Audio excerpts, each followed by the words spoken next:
What's up, basement dwellers? Welcome to another edition of the Jersey Fanatics. I'm your host, Chris the Dace Man Dace, joined with my co-host, Eric Brezzo. Hi. And Tyler Freed is still on assignment. And as you can probably tell, we're recording in a different part of the day because it's lighter. It's actually sun out. Way too much sun. Way too much. So the Phillies are back in first place after our little doom and gloom conversation we had last week because they were not doing so hot when they kicked off last week. They came off of a rough road trip, I believe. Now they are back in first after a successful series against the Mets over the past weekend. And who did they play for the Mets? They were down in Miami, right? Yeah. And a successful series against Miami. So a couple key takeaways from the fact that we're back in first place by one game. They kick off a series down in Houston tonight of this recording. They're going to game 2 if you're listening to this, so it drops on Wednesday. Bullpen. Let's just get this out of the way right now. We're going to try to be completely negative this entire podcast. Hold on. What? We need to talk about the elephant in the room. You're not wearing your City Connect hat. Oh, that's true. Oh, I've been bouncing around hats. Every recording has been the City Connect hat. You're not wrong. I've been bouncing around hats. Last night, Monday night, if you watched my Minecraft stream, it was my Blue Lantern hat. I'm now onto the Punisher today. I've got a different Phillies City Connect hat over there. Yeah, you're the reason I buy too many damn hats. So, but yes, they did have a semi-good. Well, I wouldn't say semi-good. They had a really good road trip in Miami. Took 3 or 4. Yeah. Yeah. So that's definitely fantastic. But yes, go on with what you were going to say. Well, I just want to bring up the elephant. Well, I think the big part, or at least the concerning part, is the bullpen. Because the 2 games that did drop, unfortunately, our starters were not able to go. And I don't think we should consistently rely on our starters to go 7 and 8, even though that used to be a common thing 10 years ago. Just the way that people throw with their velocities and stuff now, and the way the hitters are just hitting better. We don't have a reliable bullpen. If we do, so we had a stretch of 7 games, right? We lost 2, and the 2 that we lost, the starters couldn't go as deep, and the bullpen didn't really pick them up. So we're coming up on the 2 pieces that were really faltering pretty hard. Well, so they DFA'd on almost immediately. Yeah, and I think the one we lost was with Jesus down in Miami, right? Yeah. And then the other one was Mick. And to Mick's defense, I would say this was his first real test when it came to pitching, because the Mets are a good hitting team. Their 1 through 4 is just as comparable as ours, even if you don't like their douchey faces. It was a real major league test for him, especially in the environment where like Citizens Bank Park was packed all weekend. Mick was playing a playoff game, realistically. Yeah, for sure. But I would put more stress on the fact that the bullpen wasn't able to bail these guys out, because they're allowed to have a bad start every once in a while. Mick's been that was 1 bad start out of 4? Yeah, the other one wasn't too good, but it wasn't as bad as what this last one was. Mm-hmm. But I also want to say that I think that we also have the most pitchers in the league that are potentially tipping their pitches. So after every start, they tend to say, was our pitcher tipping the pitches? Jesus basically changed up his whole entire windup. It was some tapping bullshit that he did before a pitch. Well, apparently Mick, the last start, he was having height issues. So his fastball was like covering his nose, his curveball was down here at his chin, and other pitches were like at his chest. So he had like 3 different variables, which I also have to say is pretty damn impressive that these fucking people can pick that up. Yeah. Like, I'd be blind as a bat. Like, I just know that he's throwing me a ball, and that's all I'd pick up. That's so slow pitch softball. I can never tell what the fuck's going to happen. Yeah. Huge shout out to them people that are able to pick that shit up. But yeah, it's pretty impressive that so far we've had 2 pitchers that are giving away their pitches And it's not even like somebody was at second base and spotting it like it was with the hell was his name? Estevez Kimbrel. or Where Kimbrough. where Yeah, Kimbrel just looked at him and dropped the ball and yeah, let him walk to third. yeah. Uh, but I think ultimately too, because it's going to happen. I think Jesus has gotten pegged on that twice, or at least the two bad starts he had where he gave up 6 runs. They said he was tipping. Yeah. But he's been basically pretty damn good again. Like he gave up 20, 20 or 21 runs in those 2 starts, and then these last like 6 starts, he's given up like just the same Well, amount of runs in those 6 starts or whatever. yeah, as I say, his Miami performance wasn't bad. It's just the team didn't show up to bat for him, and then the bullpen didn't really get him out of the sticky situation. So it's his start wasn't bad. Mick's start was kind of rough compared to it because he gave up what 7 or 6. There were 7 home runs in total for the day. I think he gave up 3 or 4, Yeah. and Yeah, he gave 2 up to three. He Nimmo. gave up three back to back to back. Yeah, and he gave 2 to Nimmo. And his Yeah. that bearded dude. How do you look more douchey when you grow a beard out? Like you looked douchey before because you'd run 100 miles to first base on a walk, and now you have a beard and you're doing that bullshit. Like I hate Nimmo. Um, but the bullpen, the reason I keep talking about the bullpen is they rotated through a lot of arms over the course of the last week. Like they DFA'd Caesar before we recorded last week. He got picked up by the Tigers. Carlos. Yeah. Oh, Carlos. I don't know why I called him Caesar. He got picked up by the Tigers. Yeah, Tigers. Um, And then Joe Ross that got DFA'd too? no, I think he actually ended up pitching that bullpen game. I think, or the bulk of Mick's game Then it was Saturday. who was it? I There was know a it was Michael Mercado. he got Him. sent down. Yeah. They sent down somebody Sunday. Um, that might have been Mercado because they brought up Angel, I think. Yeah.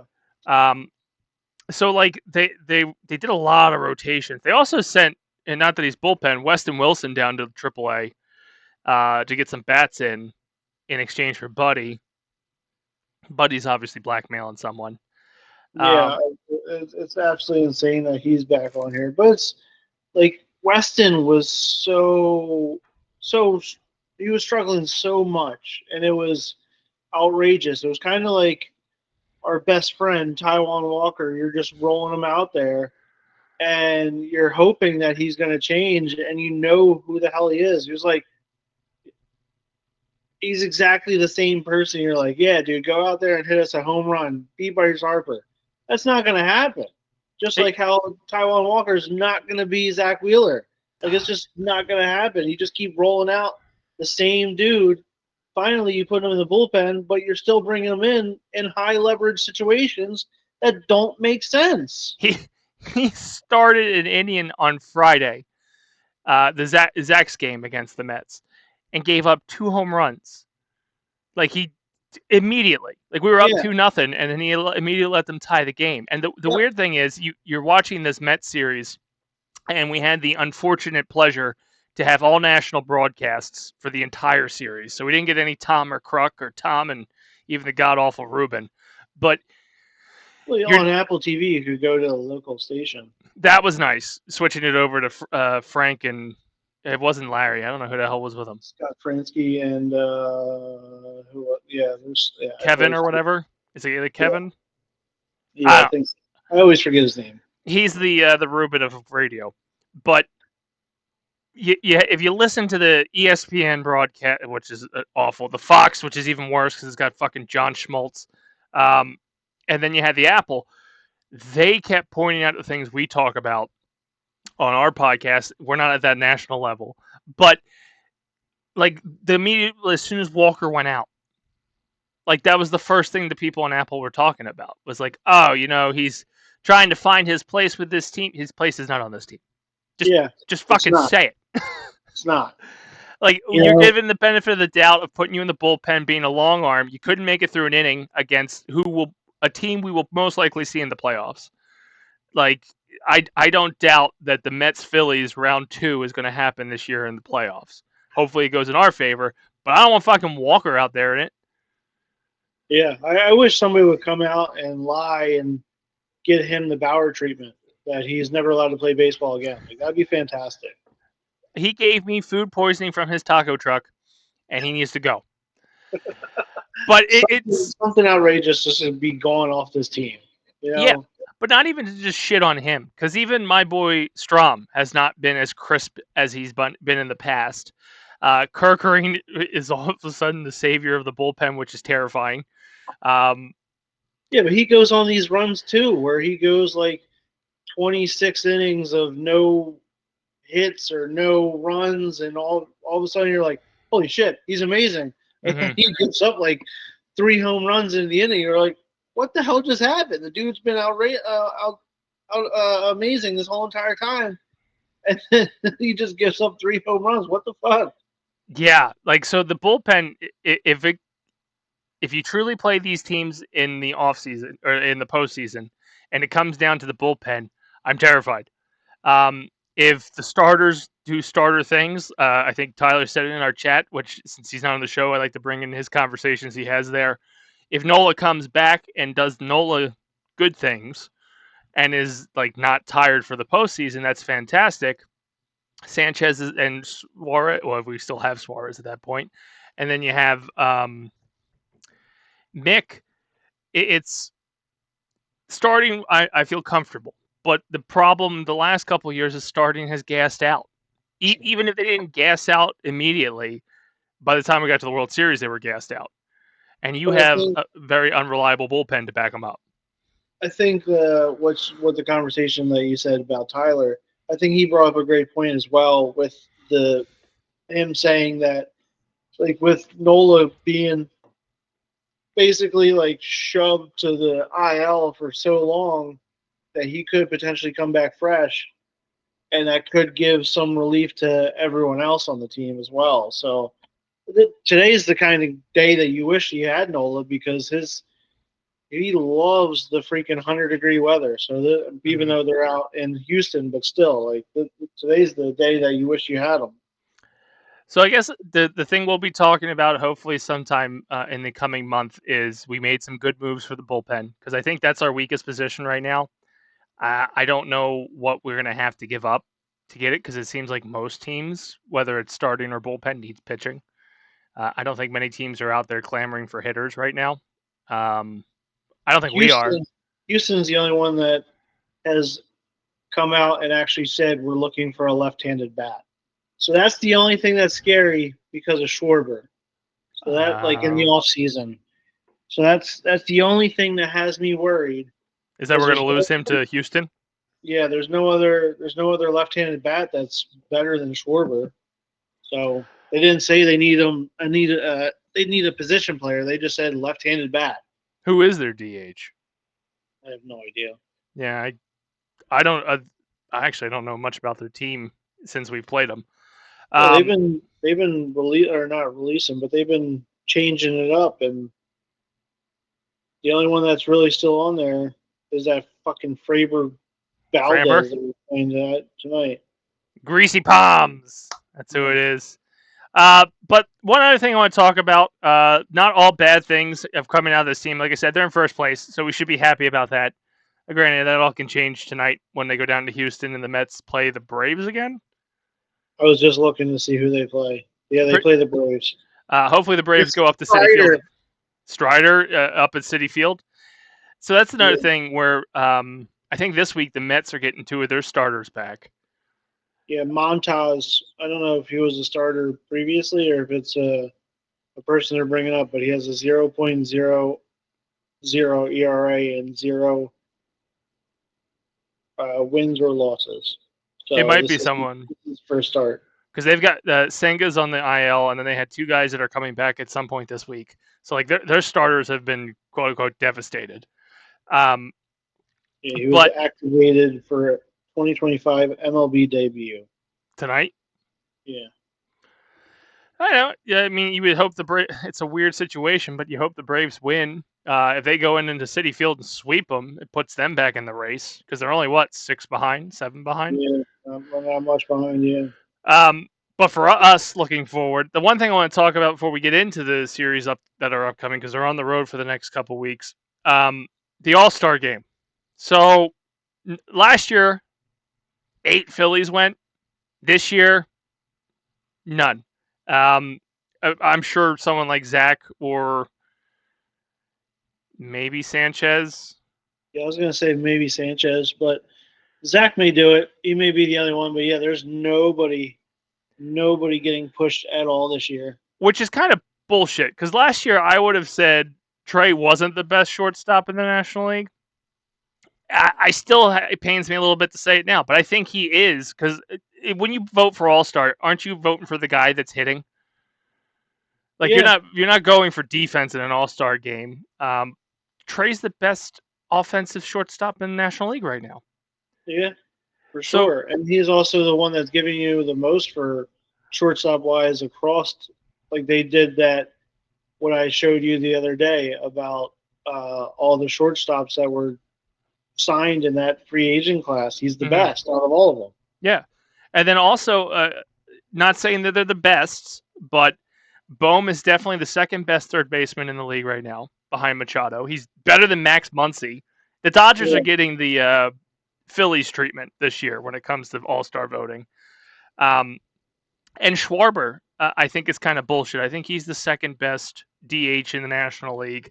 I think it's kind of messed up that Devers all of a sudden gets catapulted in the voting after coming from the American League to the National League, and now he's in second. yeah, That's kind of crap. He should just be disqualified or just put on the team. Like Otani as a DH seems like a waste too, because he's probably going to pitch. I would imagine he pitches an inning in the All-Star game. Devers. He's three different positions. So he's doing first base as well for San Fran, and he was also doing third base too. So Mm-hmm. like I don't But know, man. It's gonna just be DH for him. I do think it's robbery that Trey's not there for shortstop. I think he is the best shortstop in the National League right now. I do think Bohm's the second best third baseman. Machado's definitely having a better season this year than he did last. Um, and I think Casty's at least in the top six. He's not top three, but he's better than Teoscar and Corbin Carroll right now. Corbin Carroll's fucking hurt, Yeah, and and when he was there, like people were wondering if they were gonna send him down to the minors. yeah, and Teoscar has been hurt. Like I don't understand where the hell they got the logic for the outfield. Brandon Marsh has played more games than Rojas, and he's not even in the voting. Rojas was. Like I don't understand how the Phillies submitted their outfield, if they Yeah, submit it, or if the MLB just picks it, because it was Cassie, Max, and Rojas. Max I get, because Max did end up playing a lot because he covered for Marsh. And then when they're not using when they're using Marsh and they want Max in there, they just sit Rojas. So Max kind of plays more than both of them, but Marsh has played more games than Rojas. but Max isn't that much higher than Rojas. Oh no, not at all. I don't think those two. Like you look at those two, you look at Harper. Unfortunately, look at Stott. I don't think they're all stars this year. Harper's just been on the IL too much. It hasn't really gotten going. Because when he was there, he wasn't getting going until Yeah, Harper wasn't Harper this year. yeah. Which is if you believe in superstition, it's kind of good for us because in 2022 he wasn't really Harper either, not Yeah, until he came back. Um, but Stott always defensively the best second baseman, but not offensively. Again, if you're building this basically on offense stats, Trey, Bohm, and Schwarber should be in the conversation, and I would even as far as go say Casty, because Casty's having a better year this year than last year. I don't know if it's better than his actual All-Star year, but and we're currently going back and forth between going in a war, so he's gonna hit home runs nonstop. Mhm. That's what he does. yeah. So, do you think anybody? I think Casty does get to go, only for the fact that Corbin Carroll, he just went on the IL for his wrist or whatever. So even if he does get selected, he's not going to go. Um, I don't know if Teoscar's going to. I know don't think he's so, man. rehabbing. I honestly don't think that we're gonna have anybody go except for like Well, you guaranteed one. Wheeler, except for Wheeler, or maybe Kirkering will will come up for relief pitcher because of how amazing he's been. Be interesting. I do think Wheeler's going to get the nod just because it's Wheeler. Yeah, I don't think I he agree. goes. But it'd be nice to have somebody at least a little different. I don't think he goes. It just Yeah, doesn't seem like his thing. But I think maybe Casty gets to play or gets the selected for outfield because I feel like the outfield people who are leading it right now are banged up. yeah. And Casty, despite the little hiccup between him and his work wife, he's played 260, or at this point would have been 280 games in a row or whatever.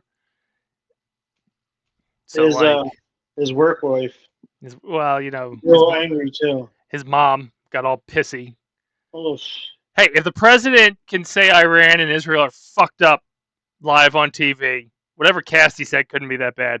To the point where I want to point this out: the news is having a field day just airing that clip because they get to say "fuck" on national TV. I have never heard the word "fuck" more in my life at 10 a.m. than I have since Donald Trump went and said they don't know what the fuck they're doing. that's great. I didn't know that they're actually airing the Oh, clip. no, so you expect to hear that? I'm like, okay, so maybe they did the first time to show the emphasis. No, like they have aired this fucking on loop, and they're like, "What are you gonna fine us? He's the president. Oh, Take it up with him." That's I awesome. if there's one good thing that's happened, it's him dropping the F bomb as he's getting ready to go on a plane for a peace meeting at the UN or whatever. But if he can get away with that on national TV, of course, I'm assuming all the networks. I highly doubt anyone censored him. Whatever Cassie said to Rob is bullshit. Free Cassie, even Yep. though he's already freed because he came back hot. So shirt off, making diving catches, saving games from Matt Strom. That was great. Pulling up the shirt after he caught that. Cassie knew exactly what he was doing. But yeah, I think the All-Star game's kind of crap. I hope next year they do better since it'll be in Philly. Yeah. But yeah. Yeah, and I'm definitely going to that. Oh, for sure. Like I I honestly was talking to Jess about renewing our season plan, and I was like, I feel like we got to do it one more year just so we get access to those tickets. Yeah. I'm That's the only assuming. reason why I'd buy season tickets just for that chance. Yeah, I'm assuming they would give their season ticket holders first crack at it. If they don't, I'll be fucking livid. Of like, maybe I'll ask them first before I do it. You should, and then relay that information to our audience and to me. Yeah. Because I am on the fence of renewing. Because nothing against the organization. I just haven't gone to many this year because of just scheduling. Yeah. And I don't even know what next is going to be. I haven't had time at all to go to. We went to one game, and that was for my son's travel game. That was it. But the thing that's taken up all your time forced you to go to this. Yeah, exactly. Like we had to go to it. Mm-hmm. But it was a blast. But it's so expensive now. It is. And that's not even saying, like, I got the partial season pass, but I do like to buy occasional games. And the July 19th game or the 18th game against the Angels, I wanted to get tickets because it's a JT bobblehead night. Yeah. Nope. Not paying $300 to take all four of us. Yeah, it's outrageous. And then you gotta pay like $40 just for parking. Yep. And then the concessions are through the roof. Yeah. Like, it's been $100 each time I've gone. And it's not their fault. I don't blame them. I still think it's one of the cheaper experiences to go out because we are looking at the fireworks night for next week. Okay. And the tickets are currently $38 each, which isn't bad. No. Especially since you're going to have to stay for all 9 innings and then you get something afterwards. But it's also another $100 to eat there. Another 20. Hopefully it's a good game too. It's against the Padres, so I think that's why they're $38. Oh, I mean, just in general, like not the team that you're going to be versing, but just like it's not a 18-0, and you have to see Max Kepler throwing the last inning. Like, the last 2 firework nights I've gone to, they've lost, and you have to sit through that bullshit. And you're just like, the kids are excited, but I'm fucking livid that I just sat through 9 innings of bullshit while we're in like a race for first. Like, it's come on. but yeah, we're considering it. So I do think it's a better, like, you compare going to a Phillies game to going to an Eagles game. Oh, There's yeah. just Well, they said just even going to that soccer game yesterday, I think they charged like $10 just for a bottle of water when mhm. it was 100 degrees out for the Lincoln Financial Field. So And even the soccer game prices were fucking ridiculous. Because Jimmy's like, okay, I know you're not going to take me to football because it's so expensive, but why don't you take me to a soccer game? And it's like, well, we go see the was it the Union? yeah, I don't think they're ridiculously priced, but to go see one of these World Cup teams or these World Cup caliber teams, it's like going to yeah, an Eagles game. Like, yeah. nobody in America cares about soccer. How the fuck is this so expensive? Unless you're like gouging people that are flying in, and at Oh, that point, absolutely. what are you really hurting them? Because they're flying in to see a soccer game, so they're probably well off. That if But they're going to fly to Philadelphia, I would also love to know how they're able to get these flares in too, because they brought in flares and they basically set the stadium on fire almost.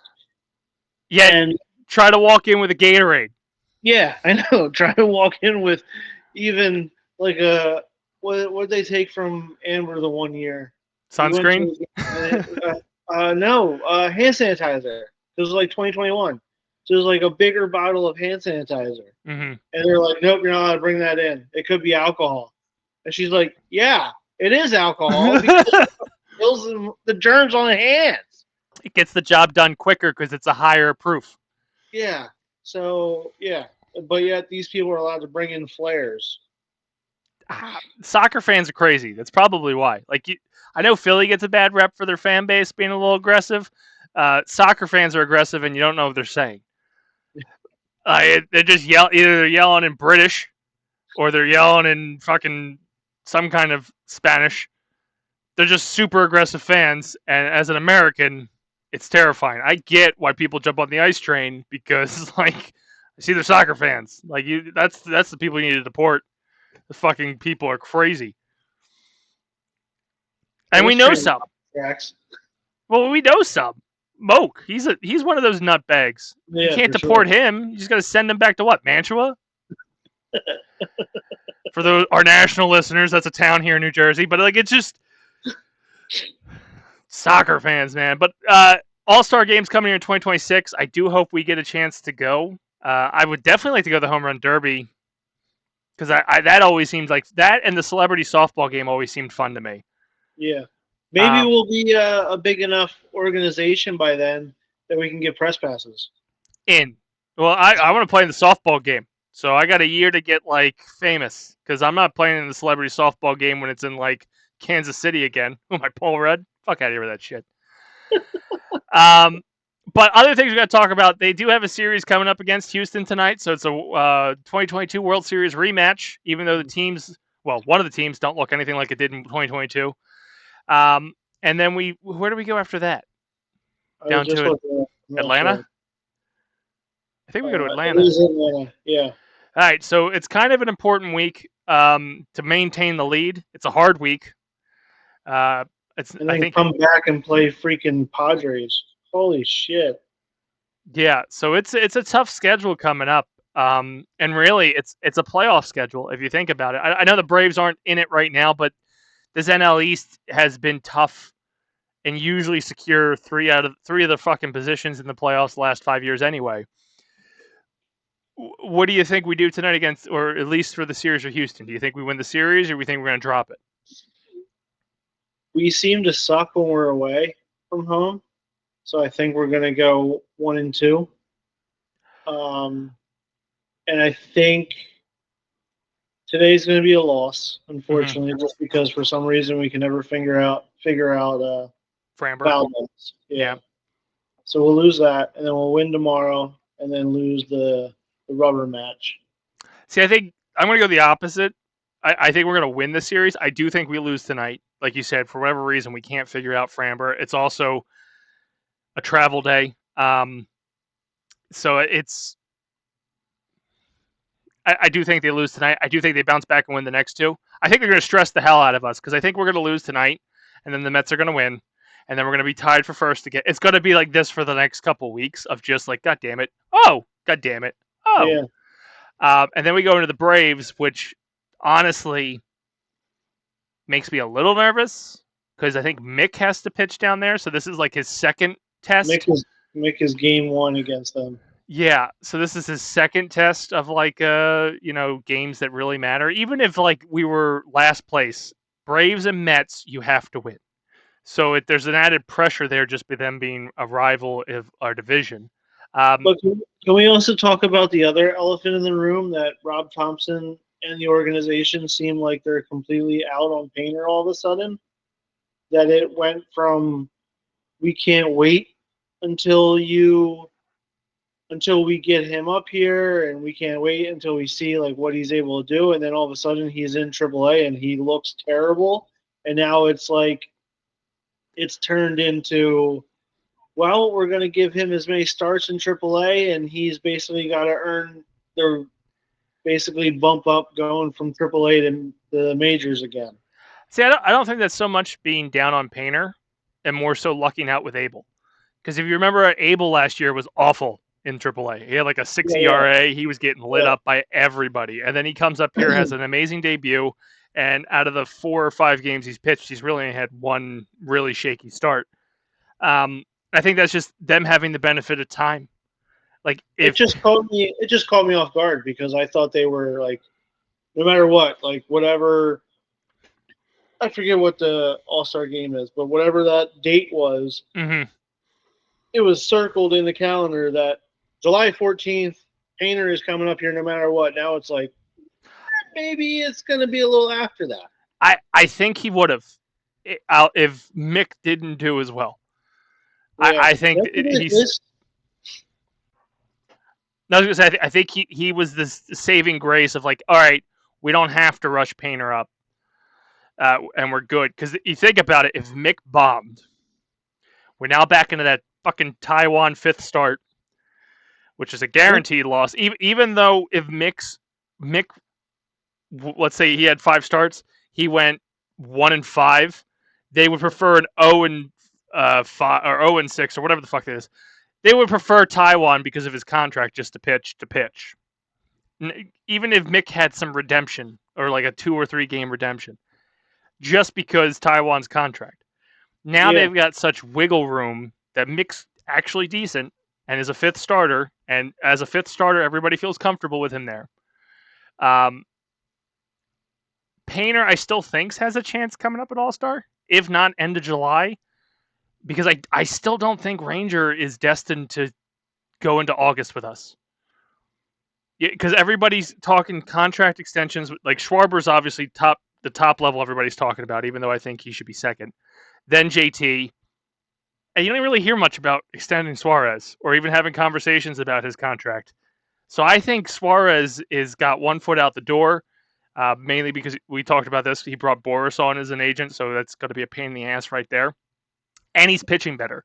So if you're trying to get some arms for the back end of the pen, maybe that right-handed batter, like there's a good chance Ranger's not here, and that's when Painter slides in. So maybe he gets 2 more starts at Lehigh Valley before the trade deadline. They trade Ranger like last minute, and they bring up Painter. Is it only because you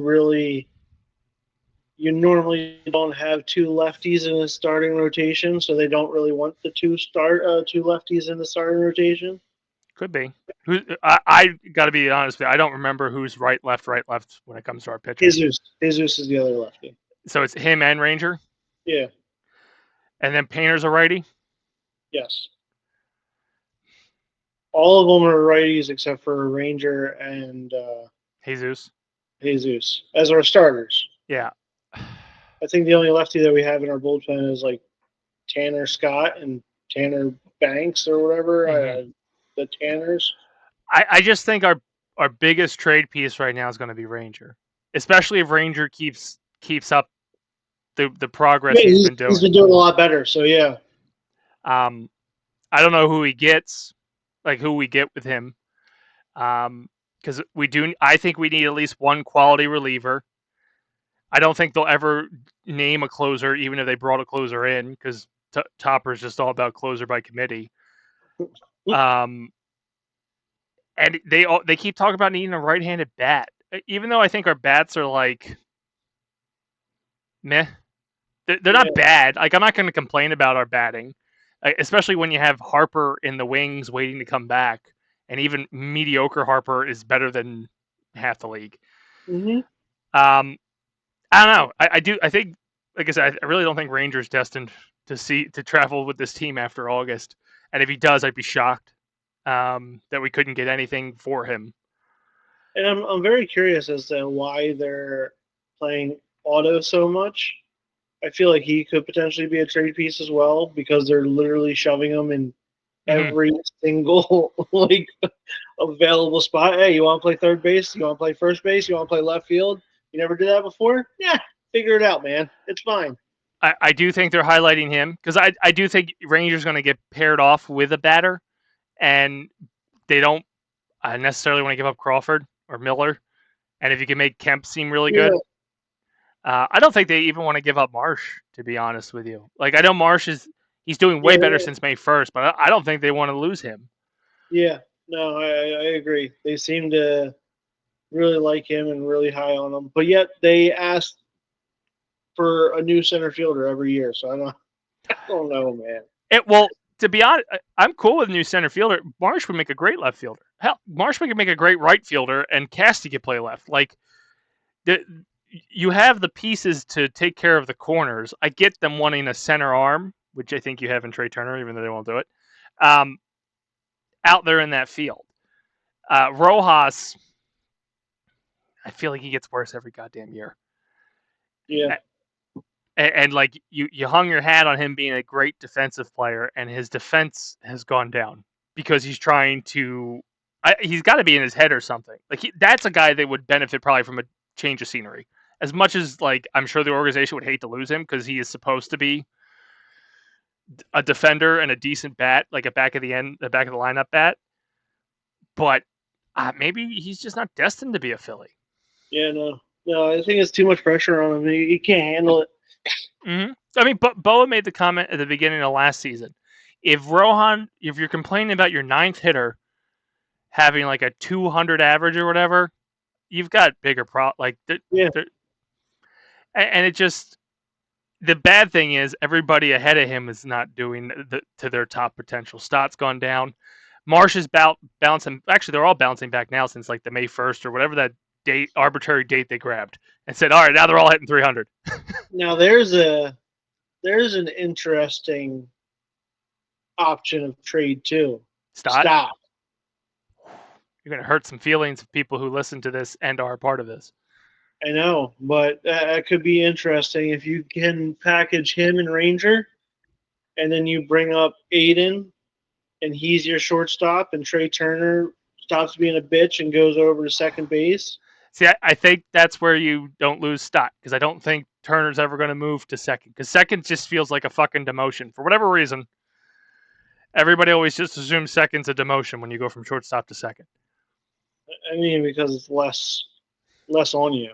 No, I get that, but at the same time, like, if you want to win a world, do you want to tell me that I go from being a driver and sitting at my shop all day? Yeah, sign me up. If you're telling me we might make the World Series versus we will win the World Series, and I move to second, absolutely. Well, I mean, we had the same problem with Bryce. Like, that's the problem with having so many stars. They pick their spot and they go, "This is where I am." Do you think it's Bryce that's saying that? See, it's very confusing because Bryce says that he'll go to right field or go back to right field for the right first baseman. Mm-hmm. Well, who's the right first baseman then? Well, it's not going to be. You can't afford the right first baseman. Yeah, well, that's the problem. Like, yeah. He knew the answer to the question before he answered it. Yeah, I'll totally go out to right field. You go get, like, was it fucking Pete Alonso at first? You're never going to afford Pete Alonso at first. Yeah. Just straight up. Maybe next year if you drop JT and Schwarber, because Pete's a free agent. That's a terrible. Oh, it's a terrible trade-off. I don't want that fucking. I don't like looking at his face. You're gonna tell me I look at his face for 162 games? Great. We might win a World Series with that face, but I don't want to look at that face because then I got to Yeah. have all this memorabilia with his fucking face on it. Mm. But You're gonna love it too. You're gonna love the bobblehead of it. oh god, no. But to your like, I think Bryce is an excellent baseball politician. Yeah, I'll go back to right field, but no one's legitimately asking him to. Yeah. You give me the right first baseman, I'll go. Okay. The best first baseman in the league is what? Is it Pete? I don't even know. Like it's hard to Well, who is the All Star voting for? Pete. Oh no, it's Freddie Freeman. Oh, Freeman. You're not gonna get him. He's locked into the Dodgers. But like Pete's a free agent next year. Cody Bellinger was a good first baseman. Michael Bush is third. Bryce Harper's fourth. Arias is fifth. Josh Naylor is sixth. Olsen is seventh. So that's Contreras eighth. Flores ninth. Hoskins 10th. so like to me, as much as I couldn't stand him, and I think I would immediately hate him after 3 games back in the city, is Reese. Reese was the perfect first baseman to complement the team and the payroll. Like you have Schwarber, Casty, JT, Trey, and Harper all making and Wheeler sucking up the salary, and like Wheeler's sucking it up, 42 million or whatever the hell it is. But like you've got these $30 million a year guys, and then $25 million a year guys. You're not going to get Pete or Freddie for 30 or 25 unless you're going to spend like the Mets. And John Middleton's made it perfectly clear that he's not going to spend like the Dodgers or the Mets. Yeah, he's done spending. It seems like. Yeah, no matter what. He wants to make the right upgrades, and I honestly think that if Bryce did mean you get the right first baseman, I'll go back out the right field. Reese was it. Reese was relatively cheap. Reese did okay at first. Reese provided that bat in the lineup that everybody says we're missing, and now your outfield becomes stronger because you have Harper and Casty out there. Yeah. I mean, even on like, if he wants to get bold, you can have an outfield of like Harper, Casty, and Schwarber.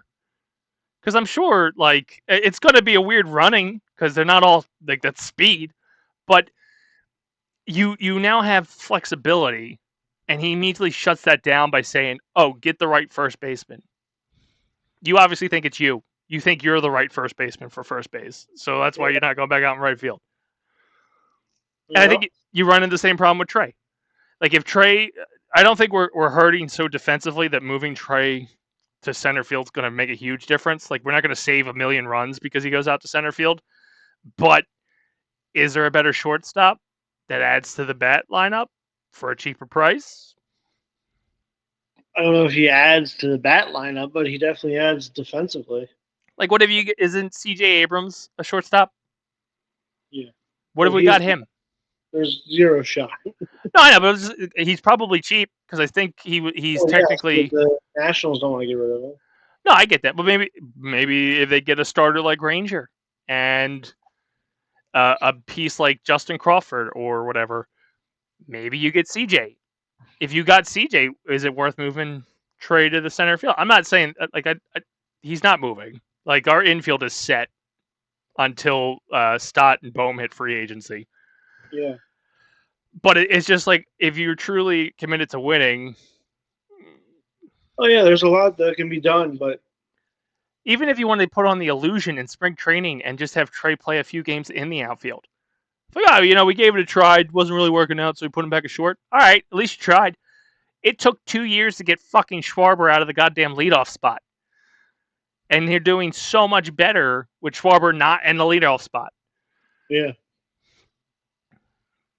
And everybody said that from like day one. So it's to me that's the stuff that drives me a little bit nuts. Like Schwarber, Turner, they'll all say they'll do whatever the team needs, and then not do it, and then you punish Castellanos for probably telling Rob Thompson he'll get fucked. Yep. And that man has literally done whatever the team needed. Mm-hmm. He didn't sign on to play right field every fucking day. No, absolutely not. Yeah, he signed on for platooning left field with Kyle Schwarber. And he went and started 162 games or whatever it was in a row at right field. He was out to 266 until Topper got a little butt hurt. Until he told him to sit and spin on it. So it's weird. I don't know why Casty's where you draw. He really had to say something really fucking messed up to get benched. Because, like, this team has gotten away with murder since Girardi left. Like, I feel like Girardi left because he told these guys that, like, no, you're not doing that. Yeah. I hope we find out one day.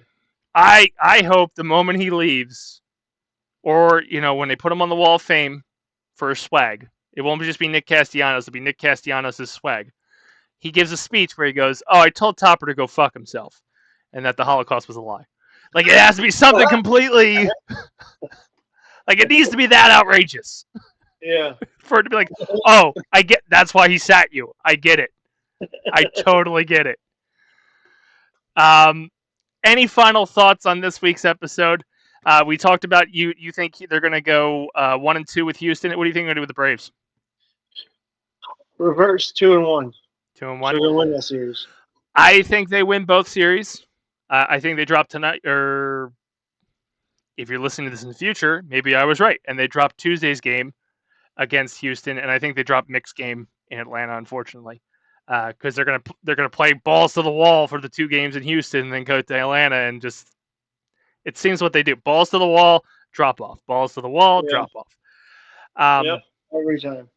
And then we'll roll into next week and talk about their series with the Padres. By the time, well, they'll probably play they will play 1 game with the Padres, or actually 2 games with the Padres before our next episode drops. They're gonna lose that series too. Yeah, they're gonna make fans sit around for fucking fireworks after 2 losses back to back, and I will probably, unfortunately, most likely be one of them.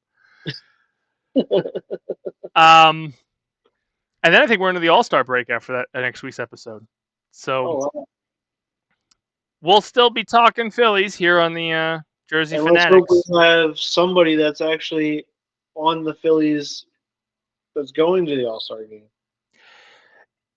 I think pretty much hit the nail. 2 people, I should say then, because 1 automatically goes. Yeah. 2. I think we're going to be saying the Wheeler is going to get accepted. I'm feeling it's just going to be him. I just really do.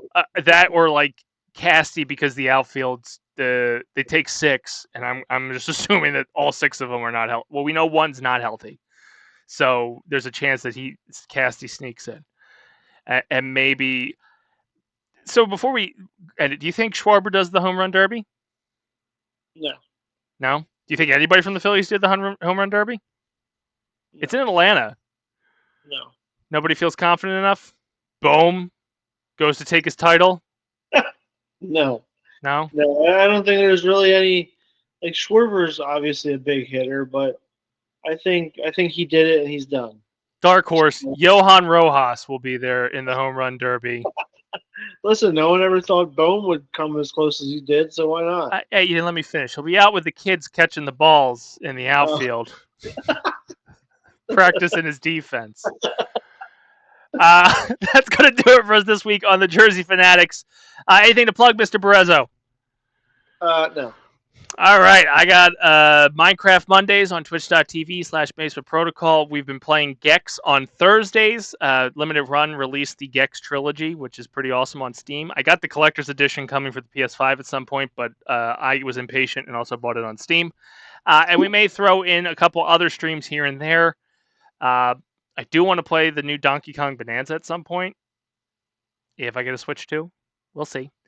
Other than that, I know we say it a lot. We do have things in the pipeline. I do have conversations going on about bringing back some other podcasts. So hopefully we'll be in a routine where we're dropping 3 podcasts a month. The Jersey Fanatics is the only sustainable one that's gone on. Even if we take weird hiatuses at the weirdest times, like, oh, baseball's back. Hiatus. But we do have some in the pipeline, and I know we've been talking about bringing back the weekly protocol for Season 2. You can catch Season 1 and all episodes from Season 1 on our YouTube channel at the BPP Official. BasementProtocolProductions.com, Facebook.com/Basement Protocol Productions. And that's going to do it for us this week on the Jersey Fanatics. I've been Chris the Dace Man Dace. He's been Eric Barezzo. Bye. Remember, Basement Dollars, stick to the protocol. And Mr. Barezzo, ring that bell. Ring a ding ding ding. See you guys next week.